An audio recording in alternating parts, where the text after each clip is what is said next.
The Women of Troy, Part 2, as translated by Don Taylor. Enter Talthybius with guards. Talthybius. Hecuba, you're not unaware that on many occasions, as officer in charge of negotiations or outlining our proposals, I have come here from the Greek camp, so I'm no stranger. Talthybius, you may remember me. I have some news for you. Hecuba. This is it, my dears, what we've feared for so long. Talthybius. You've been allocated to your masters, if that's what you're afraid of. Hecuba. Where then? Phthia, somewhere else to Thessaly, or is it to Thebes? Cadmus city. Talthybius. You are allocated separately, not all together. Hecuba. So who goes to whom? Which of the women of Troy has been lucky and will dance for joy? Talthybius. The fact is, ask one at a time, not all at once. Hecuba. My poor child, who has won her? Cassandra, my god-stricken daughter. Talthybius. Agamemnon made a special note of her, and took her for himself. Hecuba. God, must she be slave to his Spartan wife, her bondservant for life? Talthybius. Not at all. She's for him. In darkness, in his bed. Hecuba. What? She is a consecrated virgin, Apollo's nun. Lifelong virginity she was promised by Zeus's golden-haired son? Talthybius. He wants her because she's sacred. He's shot through with lust. Hecuba. Throw away the keys of the temple, my child. Strip off your sacred habit. Trample the flowers on the ground. Talthybius. Now look here. To be a king's mistress is no bad thing. Hecuba. And my youngest child, where's she? You tore her from my arms. Talthybius. Polyxena, you mean? Or is it someone else? Hecuba. Yes. Who gets her by the luck of the draw? Talthybius. She is to serve Achilles at his tomb. Hecuba. Dear heavens, must a child I bore be a servant at a tomb? Is this a custom among you Greeks, my friend, or some new law? Talthybius. Consider your child fortunate. All's well with her. Hecuba. What does that mean? Is she alive? Is she? Talthybius. Her fate is settled. All her troubles are over. Hecuba. And the wife of Hector, the incomparable warrior. What happens to Andromache? What Greek draws her? Talthybius. She was chosen specially by the son of Achilles. Hecuba. And whose slave am I, grey-haired Hecuba, who needs a stick as a third foot to support her? Talthybius. Odysseus, king of Ithaca, drew you as his slave. Hecuba. Pain, and still more pain. Let me tear the hair in handfuls from my head, plough my face with my nails till the wrinkles run red, still agony and greater agony. I've drawn the shortest straw, even worse than I feared, to be the slave of a man without morality, a liar, a deceiver, to whom laws of gods and men mean nothing, whose animal appetite savages all decency, and whose double tongue twists truth into lies, friendship to enmity. Weep for me, women of Troy. This last lottery of fate will be the end of me. Veil me in shadows. I belong in the deepest pit of misery. Chorus. We know the worst now for you, dear queen, but which of the Greeks has my future in his power? Talthybius. All right, you men, guard detachment, go in there and bring Cassandra out, and move her. When I've handed her over to the commander-in-chief, I can take the rest of you enslaved women to your masters, according to the allocation. Hey, what's that? Have they got lighted torches in there? Are they setting fire to the palace, or what? These Trojan women, just because they're taking them from their homes across to Argos.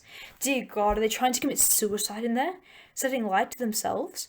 To tell the truth, these are proud people. In circumstances like these, they don't take kindly to humiliation. All right, open up in there. It may suit their dignity to insult the Greeks like this, but I shall have to carry the can. Hecuba. No one's setting fire to anything. It's my poor maniac daughter, Cassandra. She's running out here. Enter Cassandra. Cassandra. Hold it up, the torch, take it, let it flame higher, hold it higher, let it burn everything sacred to Apollo. Hymen, god of marriage, hallow the bridegroom and his desire, and bless me, the bride, and my new home, the royal bedroom of Argos. Hymen, bless my wedding as I glorify you with my singing. You, mother, you sing for my father murdered, our city destroyed, a sad keening song, dirge for our country, but I fired these torches, illuminating my holy wedding feast, a blazing light to celebrate the marriage of virginity, and Hymen, god of lust, and the dark night of Hecate, the consecrated virgins deflowering. Begin the dance then, let our feet take wing, float higher in ecstasy, ecstasy, as if this were a feast in celebration of my father's good luck, the zenith of his fortune. This ritual dance is holy, god Apollo. Lead us to your altar under the laurel tree, where I dedicated my life. Now, Hymen, god of marriage, make me a good wife. Dance, mother, dance with me. You should be laughing. Let your flying feet keep time with mine, whirling in ecstasy, faster and faster, and shout, shout, mother, the old songs of matrimony. Sing, sing, women of Troy, put on your most glittering dresses, celebrate the virgin's lucky marriage I shall enjoy, our husband bedded by the hand of destiny. Chorus. Dear queen, your daughter's possessed. Hold on to her, or she'll dance her way right down to the Greek camp. Hecuba. O Hephaestus, you gave flaming torches to mortal men to carry in honour of marriage. But these torches are a grotesque parody of everything I hoped for my daughter. Oh, my dear child, when I dreamed of your marriage, I never imagined it would be like this. Thrust at spear point into some Greek's bed as the slave of his lust. Give me the torch, poor child. You're not fit to carry anything burning in your half-crazed state. All this suffering hasn't brought you to your senses, has it? You're just as much a poor mad thing as you ever were. Here, women of Troy, take these torches back inside, and let her dreadful parody of a wedding song be drowned by the sound of your tears. Cassandra. Mother, you must cover my hair with flowers, a victory crown to celebrate my triumph marrying a king. You must lead me to him, and if I don't seem overwhelmed at the prospect, take no notice, give me a good shove, force me by violence if you have to, because if the god Apollo exists at all, then Agamemnon, the world-famous leader of the Greeks, will find me more destructive as a wife than ever Helen was, because I'll kill him, and destroy his whole family in return for my father and brothers destroyed. But that's enough, no more now. Some things are best passed over in silence. Why should I sing prophetic songs about the axe that will sever my neck and some other necks too? Or the son murdering the mother, or the total annihilation of the house of Atreus, or the rich fruit which the tree of my marriage will bear? Look, let me tell you, this city of Troy was far happier than the whole nation of the Greeks, and I'll prove it to you. Yes, I'm possessed, inspired, call it what you like. But for one moment let me stand outside this god-drunken ecstasy and speak as though my voice were my own.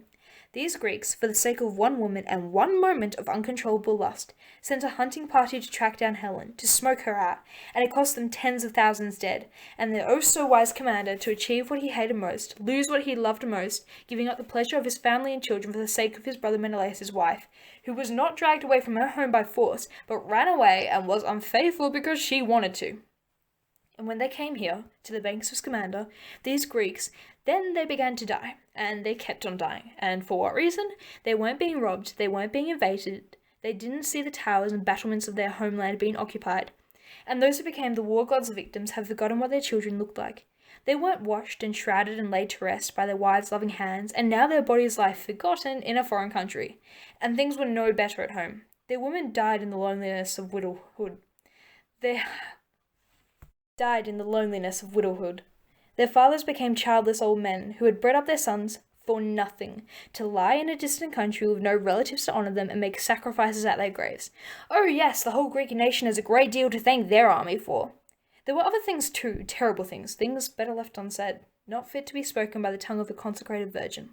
But our Trojans, what a contrast there! They won the greatest of all glories, they died fighting for their fatherland. And if an enemy spear found its target, and in a moment made a living man into a corpse, that man was carried from the field by his own platoon. The earth that covered him was the sacred soil of the land of his fathers. The hands that wrapped him in his shroud were the right hands, according to the customs of burial in our country. And those Trojan soldiers who didn't die in battle lived at home, spending every day with their wives and children, the simplest of pleasures denied to the Greeks. And when you grieve for Hector, remember this. Listen to me now, because this is the truth. He proved in action he was the greatest of men, and now he's gone. Dead. And all this has been the direct result of the coming of the Greeks. Supposing they had stayed at home, we would never have seen Hector's glory. All that brightness would have remained hidden. And Paris. He married the daughter of Zeus. If he hadn't married her, who would have sung songs in his own honour in our palaces? Any sensible man must hate war. He does his best to avoid it. But, if it should come, even if it should end like this, it is no shame for a city indeed. It is a crown of honour to die nobly, with dignity. The really shameful thing is to die dishonourably, ignobly, without pride. So you see, mother, you need not pity our country, nor weep for my marriage. Think of those we hate most, you and I. And be sure that by means of this marriage of mine, I shall destroy them. Chorus. You make light of all these horrors and laugh at your own pain. The disasters you prophesy are fantasies. They won't happen. Talthybius. If it weren't for the fact that your devotion to Apollo has left you mentally disturbed, you would be severely punished for cursing our generals. Like that, just as they are about to set sail. It's surprising how often those that seem the wisest and of the highest regard do things which show them to be something a good deal less. The greatest, the most powerful general in the Greek army, the son of Atreus himself, has let uncontrollable lust for this mad woman get the better of him. I'm a poor man, but there's no way I'd let her anywhere near my bed. And as for you, since you're out of your mind, we'll let you insults to the Greeks and ridiculously overblown compliments to your own side float away on the breeze, with the breath that uttered them. Come on then, follow me. It's time you were getting on board. What a lovely bride for my commander-in-chief. And you, Hecuba. You can follow us down there where Lert's son comes to get you. You'll be his wife's slave, Penelope. She's a decent, sensible woman. You won't find a Greek at Troy to say otherwise. Cassandra. What a clever fellow he is, this underling. Officers of your kind are always hated by everyone. Lackeys. Slaves yourselves doing great men's dirty work. You say my mother will be taken from here to Odysseus' palace. But what about the words of Apollo spoken through my mouth? They say that she will die here, and other things about her death. Too terrible to be spoken. And as for Odysseus, what can I say about his sufferings, except that what I suffer and what Troy suffers will one day seem like a golden age to him. He will add 10 further years to the 10 years he has spent here before he reaches his fatherland, and he'll reach it alone. He will have endured the terrifying passage through the rocky gorge of Charybdis, and the mountain pastures of the Cyclops who eats human flesh.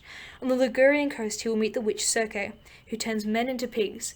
He will be shipwrecked more than once in the open sea, and have to face the seductive desire for oblivion in the drugged land of the Lotus Eaters, and the sacred oxen of the sun god, whose slaughtered and jointed flesh will moan like a human being in pain, a sound to strike terror into Odysseus' breast. Finally, to cut short this catalogue of horrors, he will pass through hell, while still alive, and after crossing the marshes of the Lake of the Dead, when he reaches Ithaca, he will find his home torn apart by troubles. 10,000 of them. But why would we waste our breath on the sorrows that lie in wait for Odysseus? That arrow has left the string, but not yet hit the bull. Take me, then, to marry my bridegroom in the very doorway of hell. In the dead of night they'll come, to bury you, vilest, filthiest of men, as though the daylight were ashamed to see you, the great Greek leader brought low, who dreamed of mounting so high. Me too, my naked flesh will be thrown into a rocky gully where the storm waters rush close by my bridegroom's grave. Wild animals will eat Apollo's consecrated priestess. My crown of flowers, my white robe are the most beautiful of the gods, and all the ritual of Dionysus. Goodbye to all of it, the feasting and celebrations so precious to me. Tear them all off, and my skin too in strips. Let the wind carry them back to the god of prophecy, while my flesh is still untouched. Where is the general's flagship? Which way must I go? Who could wait for the wind that fills her sails more eagerly than I do? One of the avenging furies, dragged from the ruins of Troy. Goodbye, mother, no tears. O land of my fathers, dead brothers who lie under this earth, father who sired me, soon we'll meet. Short my journey in the house of the dead, and you'll greet me with joy for the victory I bring. The family at whose hands Troy died, and all their people perished, the house of Atreus, destroyed. Exit Cassandra with the guards. Chorus. Where are Hecuba's women? Your venerable queen has fainted. She has collapsed and lies speechless on the ground. Don't let her just lie there, you bitches. An old woman fallen flat on her face. Get her up on her feet. Hecuba. No, leave me alone. Your kindness, my girls, is no kindness to me. Let me lie here just as I fell. What I am suffering and have suffered, what I will suffer yet, is more than enough to make anyone fall and never get up again. Oh, you gods, what good were you to us, betrayers? And yet people still call upon gods when bad luck or history has flattened them and the whole of their world has collapsed. So let me tell you how unfortunate I was, born lucky, to heighten the tragedy of what has happened to me now. I was royal by birth, and I married a king. My sons excelled, not merely because I bore so many, but because they were the best among the Phrygians. What's more, they were Trojans, and such Trojans as no Greek woman or barbarian could ever boast of bearing. And I saw every one of them slaughtered by the swords and spears of the Greeks. By their open graves I have stood, and cut my hair in mourning to cast upon their bodies, and so many bitter tears I have wept for their father Priam. No one told me of his death, no one brought me the news. With my own eyes I saw him hacked down on the altar steps of our holiest temple, and the whole city sacked as the Greeks ran riot. All the daughters I brought up with such care to make them fit brides for princes, I saw them snatched from my arms, their good breeding wasted on brutal soldiery and foreigners. There's no hope they'll ever see me again, or that I will ever see them. And now, like the keystone arch to my misery, in my old age I must go to Greece to finish my life as a slave. And what work will they give me, a woman of my years? To be a gatekeeper looking after the keys, me, the mother of Hector, or a kitchen skivvy kneading the bread dough. I won't sleep on a royal mattress anymore. The floor will be good enough for my bony back and wasted flesh. Worn out, second-hand dresses will do for me, rags even. The sort that well-bred women never see, let alone wear. They will have to make do for my worn-out, second-hand body. Dear gods, what a terrible retribution. All that has happened to me and will happen because of that one woman and her love affair. Cassandra, my child, violation will end your consecrated virginity, that mystic ecstasy you shared with Dionysus and all the gods. And you, my poor girl Polyxena, where are you now? None of my children, neither sons nor daughters, and there were so many of them, can give me so much as a helping hand in my misery. They are all gone. So why try to help me up? What for? What have I to look forward to? Well, take my hand and lead me step by step. These feet of mine, so used to deep carpets, all the luxury of Troy, they belong to a slave now. Bring me to my bed, my straw palliasse and stone pillow. Throw me down there on my face, and let these tears, my torturers, whip me senseless. Wealth, good fortune, it's all worth nothing. There is no happiness. The lucky ones are dead. Chorus. Teach me, gods of song, some harsh lament dissonant with tears and howls. Help me to sing Troy's sorrows, invent new sounds for my grief. The Greek horse on wheels has ruined me, brought me to the edge of the grave, made me a slave.